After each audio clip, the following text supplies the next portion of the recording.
But in 2001, suddenly the media paid some interest, because then something appeared that was almost impossible to overlook. Right behind me is Britain's largest radio telescope, the Chilbolton Observatory.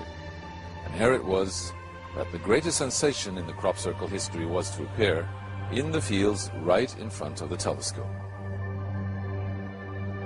On the morning of 14th of August 2001, a formation was discovered which was different from any other previously seen. From the ground it looked like a tangled mess, wisps of crop spread around in no system. However, in the evening with growing shadows, a picture appeared, unmistakably that of a face. That picture represented a whole new technique, a screen technique, the same that's used for printing a picture on paper. 3 days later, the face was joined by something that looked like a data strip. Rows of counters made out of standing and flattened crop. But soon an astonishing similarity is discovered. In 1974, the astronomer Carl Sagan composed a message that NASA sent into space from the Arecibo telescope in Puerto Rico. Binary figures which constituted a graphic code presenting key factors about humans and the planet we live on. 27 years later, an identical pattern appears in a crop field right in front of a similar radio telescope. However, on closer inspection, it seemed to show that the code contained some fundamental differences. Sagan's message explained our calculation system, the dominant chemical substances within the elements that create life on Earth, about our DNA code, humans' height and quantity, and that we live on the third planet in our solar system, and lastly, a sketch of our radio telescope. The message received described the same calculation system, but that silicon is most dominant in life forms in contrast to carbon.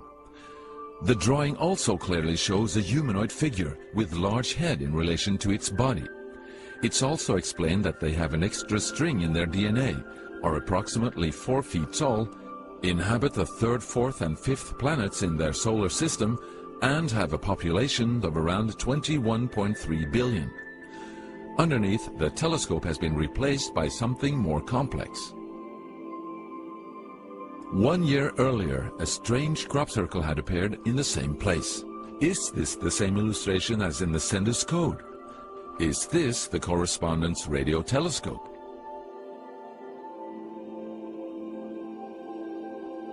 If this is not an extremely clever and well-calculated joke conducted by humans, is it a serious response from an alien civilization? The Chilbolton crop formations really gave new life to the speculations of who is behind this. Is it aliens? Where do they come from?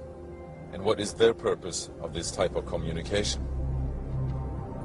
The following year, very nearly on the same day, a new picture appears that gives new force to the alien theory, this time in Crabwood, near the town of Winchester in Hampshire. Once again we see a face, but this time there is an unmistakable resemblance to something extraterrestrial. The picture also contains a print, somewhat similar to that of a CD, with something that appears to be a coded message.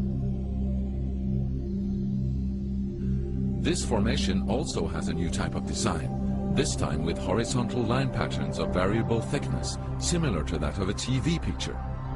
The message on the disc is similar to a spiral band built up of many boxes.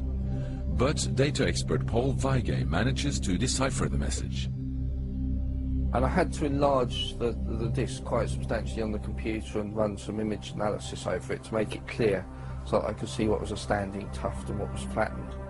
And while I was doing this, I noticed that every so often there was almost a mistake in the diagram. It was like there was a tuft, where the little square tuft, it had done sort of half size.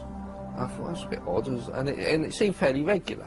I was going round, and I sort of counted up, and it was sort of literally every sort of 8 bytes or whatever. And I thought, oh, 8 bytes, and you know, from the computer side, is obviously some sort of binary code.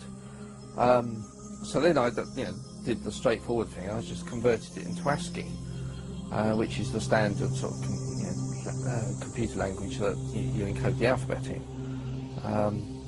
And of course I then started to get words forming out, and I thought, oh, you know, I'm getting somewhere here. So I then did the whole thing for the whole lot, and got this message. The message is in English and reads as follows. Beware the bearers of false gifts and their broken promises. Much pain, but still time. There is good out there. We oppose deception. Conduit closing. Many have been surprised by this message. Are there aliens with such faces that we should be aware of? Or is this a picture of the sender? Does this indicate the start of actual close contact with neighbors in the universe? My own, and this is only a hypothesis, belief about this, is that there's an effort of the extraterrestrials are gradually trying to communicate with us, a very slow process, giving us a lot of time to digest the fact that we may not be alone.